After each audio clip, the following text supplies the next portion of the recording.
Mostramos el panorama económico nacional e internacional, con datos y cifras que revelan los factores que afectan a los salvadoreños. Diálogo con Ernesto López, Análisis Económico. Hola, ¿cómo están? Qué gusto, qué placer saludarles. Como siempre, es para nosotros un placer estar con ustedes a esta hora de la mañana, agradeciendo como siempre a Dios Todopoderoso por darnos ese privilegio de poder ingresar hasta la intimidad de sus hogares.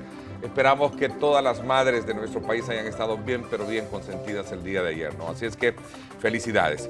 Bienvenidos al Análisis Económico Semanal y a Cadena Megavisión. Somos canales 15, 19 y 21, cubriendo todo el territorio nacional. Este día, en nuestro análisis de la semana, aprovechamos conocer las ventajas que tiene ahora para el país las reformas aprobadas a la Ley de Telecomunicaciones que, entre otras cosas, busca servir de plataforma para ordenar el espectro radioeléctrico y dar un paso muy significativo, cualitativamente hablando, incluso para el tema de la digitalización de los medios. Y para hablar del tema me acompaña la Superintendenta General de Electricidad y Telecomunicaciones, la ingeniero Blanca Coto, a quien le doy la más cordial bienvenida. Bienvenida. Muy buenos días, amigos y amigas a lo largo y ancho de nuestro país que sintonizan a esta hora de la mañana Grupo Megavisión, y estoy muy contenta de estar con usted, así como también le doy gracias a Dios, al igual que usted, que nos permite estar esta mañana y compartir con el pueblo salvadoreño estos grandes avances que hemos tenido, pero también que Él hizo realidad esta reforma.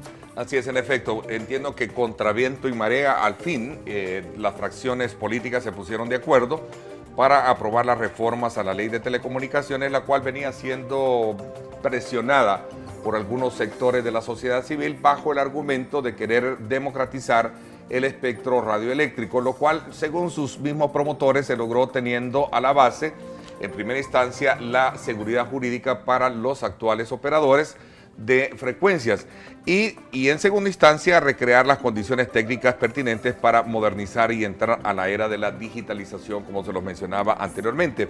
Hoy con nuestra invitada vamos a hacer un análisis pertinente del tema, así como también hablaremos de las relaciones de la CIGET y las empresas de telefonía respecto al bloqueo de las señales en las cárceles en apoyo a los planes de seguridad, entre otros temas no menos importantes. Pero como siempre, tenemos 3 preguntas claves que nos van a acompañar a lo largo de esta hora y media en el programa. La primera de ellas dice así: la aprobación unánime para reformar el espectro radioeléctrico es una muestra de que en el país se pueden lograr mayores consensos políticos. Ese es un punto bien importante. La otra es, garantizan las reformas a la ley de seguridad, la seguridad jurídica para nuevas inversiones. Este es un punto bien importante también que vamos a analizar. Y la tercera es, ¿en qué va a beneficiar al país la digitalización de la frecuencia? Son 3 preguntas claves que vamos a tenerlas, entre otras que vamos a sumar a este análisis económico. Ciertamente, esto es un ejemplo de que gobierno, empresa privada, sociedad civil, gremios y diferentes sectores de la sociedad, iglesias y todos los actores de la sociedad podemos ponernos de acuerdo en grandes temas de país. Es el llamado insistente que el presidente de la República ha venido haciendo desde el inicio de su mandato y hoy lo vemos concretado satisfactoriamente en esta aprobación unánime, 81 votos de diputados y diputadas respaldando las reformas a la Ley de Telecomunicaciones. Entiendo que este fue un proceso extenso, muy largo, pero ASDER jugó un papel muy importante con sus aportes en estas reformas, presidente. Efectivamente fue un proceso que llevó pues obviamente muchas horas de trabajo, pero quiero destacar por un lado la apertura que tuvimos de parte de CIGET, de su titular, la superintendente ingeniera Blanca Coto, así como de todos los asociados de ASDER y otros también que participaron en el proceso. Quiero destacar que hubieron también equipos legales de muchos grupos televisivos reales, por supuesto el equipo legal del Grupo Megavisión, que jugó también un rol muy importante en construir todos estos consensos que muy bien hablaba la superintendente. Entonces, también yo me sumo a decirle que le da para los radiodifusores televisivos y sonoros certeza jurídica, y en el área de televisión ya el próximo paso para iniciar la transición digital. El próximo paso después de esto es obviamente ya definir el estándar, que esto será en conjunto siempre con la superintendencia. se va a definir el estándar y luego de eso lo que van a tener los salvadoreños cuando inicie la transición digital es una mejor calidad de imagen. Lo más importante es, desde el punto de vista tanto de la superintendencia, así como de ASDER, es que nadie quede excluido, es decir, el servicio que se brinda a través de la televisión, en la radio, pero aquí específicamente la televisión, llega a toda la población de manera libre y gratuita. Presidente de ASDER, ¿qué es lo que viene ahora por delante? ¿El tema del reglamento después de estas reformas? ¿O hacer una especie de reglamentaciones? Entiendo que sí, que viene el tema del reglamento, la idea es seguir trabajando en conjunto, como hemos venido trabajando, de manera consensuada y sobre todo de manera muy técnica. Yo quiero destacar todas estas reformas son de carácter estrictamente técnico y es eso lo que le da certeza jurídica a estas reformas, así como la garantía en la libertad de expresión, y estamos seguros de que el involucramiento de todas las partes en el reglamento también dará un resultado muy parecido y que va a derivar en la forma de aplicación de estas reformas. El tema de la pluralidad de medios, de que existieran mayores opciones de las que ya actualmente existen. Y entonces tuvimos una muy buena acogida de parte de los medios ya existentes, tanto comunitarios como privados como religiosos, de poder abrir el espectro radioeléctrico como, primero, modificando la forma de asignación del espectro, que ya no solo se tomara en cuenta el aspecto económico, que una persona pudiera acceder al espectro de radio y de televisión, no solo por la vía de la parte económica, sino también de otra forma de asignación del espectro. Perdón un poco, esa es la famosa frase de querer o pretender democratizar los medios de comunicación, sí. La frecuencia de... La palabra se puso muy, llamémosle así, muy en el contexto de una posible de puntos contrapuntos que no podían haber y que generaban impases, pero se logró, o es que verdaderamente las frecuencias estaban ya democratizadas. Teníamos aquí, o es que verdaderamente se logró concretar este tema de democratización. Yo creo que siempre es posible tener niveles superiores de democracia, siempre, ¿verdad? Siempre podemos aspirar a mayores niveles de democracia. Es necesario que iniciemos un proceso hacia la digitalización de la televisión terrestre. Esto no se podía hacer porque no contábamos todavía con la certeza jurídica que dan las reformas que atienden el mandato de la Sala de lo Constitucional, que expresamente nos decía, con una medida cautelar, que hasta que no estuvieran aprobadas las reformas, no podíamos dar paso hacia la migración de canales y al cambio de ubicación de canales que permitieran que usted, amigo, cuando sintonice Canal 21, en su control remoto, usted pueda sintonizar efectivamente Canal 21 o el canal de su preferencia. El tema del fortalecimiento de la libre expresión, porque quieras o no, en el debate fue un fantasma que, llamémosle así, o fue un punto de mucha discusión, de mucha duda, que se estaba poniendo en riesgo o en peligro como tal. ¿Cómo se ha visto con esta reforma fortalecida el tema de la libre expresión? Bueno, definitivamente se ve fortalecido precisamente por el reconocimiento expreso de que existen otros medios. Primero. En segundo lugar, se ve fortalecido con que se garantiza la renovación de las actuales inversiones, es decir, la continuidad de los servicios ya existentes, pero además la posibilidad de que nuevos actores ingresen al espectro radioeléctrico, no solo los que ya existen, sino otros adicionales. Y esto fortalece la capacidad de información, fortalece la diversidad de información, la diversidad de programación. Y en definitiva todo esto hace que usted, amigo, tenga una mayor cantidad de opciones para usted poder elegir con cuál de todas estas opciones usted se identifica más. Esto requerirá obviamente un esfuerzo aún mayor de lo que ya existe para las inversiones que están en competencia. Actualmente hay canales que no se ven en ciertas regiones del país y no porque los inversionistas no quieran que se vean, no, simplemente por razones técnicas. Con el actual modelo analógico hay señal que no llega nítida a ciertas partes del país, que llega con mucha interferencia o que simplemente no llega. Con la digitalización esperamos que usted, amigo, en todos los rincones del país, en los 262 municipios, en todos sus cantones, barrios, caseríos, colonias, barrios del interior como de la capital, usted pueda disfrutar ya la digitalización. ¿Cómo planea la CIGED que la tecnología digital llegue a las familias más pobres del país? Esa es la pregunta del millón. Eso justamente es lo que tenemos que trabajar en conjunto.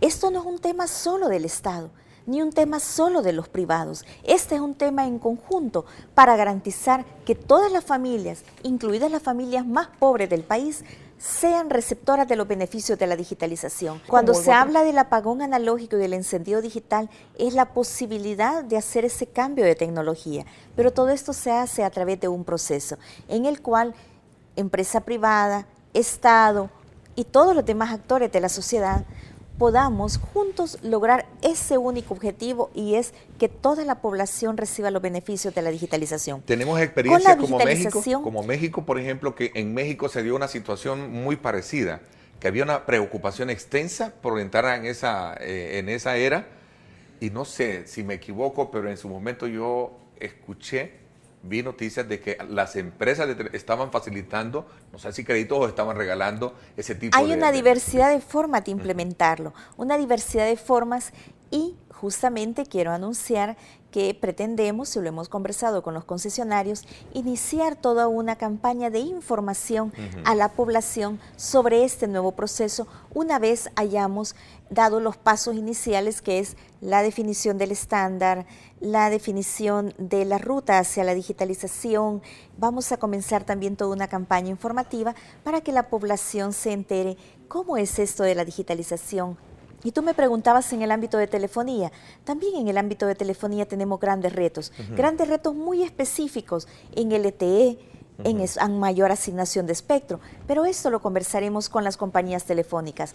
Hoy por hoy, Ernesto, hoy por hoy el tema con las compañías telefónicas, como tú muy bien lo decías antes, es garantizar el bloqueo selectivo al interior de los centros penitenciarios, es decir, garantizar que ya no exista población civil afectada fuera de los centros penitenciarios, sino que los que se vean afectados con el corte de tráfico de telecomunicaciones sean exclusivamente los que están al interior del centro penitenciario. ¿Ya hay se han aplicado multas para las empresas de telefonía que no cumplieron o no han cumplido esta medida?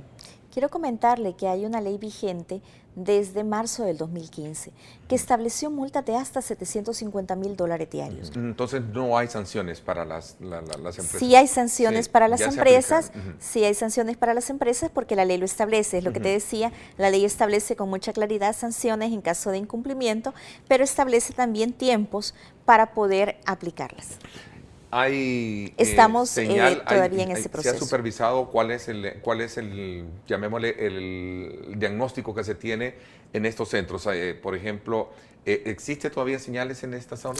Todavía existen señales, pero todavía estamos en el tiempo que el decreto legislativo establece para que las compañías puedan implementar las medidas necesarias. Recordemos que eso tiene que ver con colocación de dispositivos, bloqueadores o sistemas de corte de tráfico de telecomunicaciones, como sucede en otras partes del mundo, para garantizar el bloqueo selectivo. Quiero decirle algo. Alguien me preguntaba un día, ¿es posible, superintendenta, que aquí podamos hacer bloqueo selectivo? Yo le digo con absoluta certeza, sí es posible hacer bloqueo únicamente al interior del centro penitenciario. Así funcionan las cárceles en Estados Unidos, así funcionan las cárceles en otras partes del mundo. Los centros penitenciarios tienen una restricción estrictamente al interior del centro penitenciario. Eso necesitamos acá en nuestro país. ¿En qué consiste elaborar el reglamento como parte complementaria de las reformas que se han hecho, ¿no? Uno de los aspectos fundamentales que le da la reforma a la CIGET es la gestión del espectro, ¿verdad? La gestión del espectro radioeléctrico implica el monitoreo, implica la administración de este recurso escaso.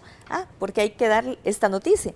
El espectro radioeléctrico es un recurso escaso, no es un recurso ilimitado, no. Cada país tiene desde cierta cantidad de megahercios hasta cierta cantidad de megahercios disponibles para servicios de radio y televisión. En nuestro país, ese espacio es limitado. Como es limitado, hay que hacer un uso eficiente para que usted pueda recibir los avances tecnológicos, garantizar pluralidad de medios, y por eso fue una reforma tan compleja, garantizar libertad de expresión, y ello requiere, sin lugar a dudas, un uso eficiente por cada operador. En la actualidad, CIGET tiene un compromiso por garantizar una regulación efectiva. La titular no puede ser una titular pasiva, sino una titular proactiva y una titular comprometida con el bienestar de la población, y eso hemos estado haciendo desde que asumimos en junio del 2014 bajo el mandato del presidente, que nos dio una línea muy clara. Primero, mejorar la calidad de los servicios públicos y segundo, bajar los costos de estos. Quiero agradecerle el que me haya acompañado, superintendenta, y hablar de ese tema que era creo que necesario conocer en qué consistía la reforma, hacia dónde vamos con el tema de la digitalización de la frecuencia. Gracias por haberme acompañado. A usted, amigo que nos ha sintonizado, gracias, pásenla bien y como siempre recuerden lo más importante, amar a Dios sobre todas las cosas. Gracias a Megavisión, que nos da la oportunidad esta mañana de estar acá. Gracias, súper. 770 Boutique. El estilo no tiene talla.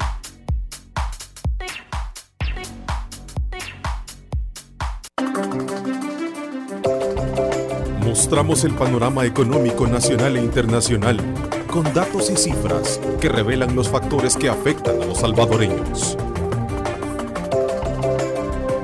Diálogo con Ernesto López, Análisis Económico.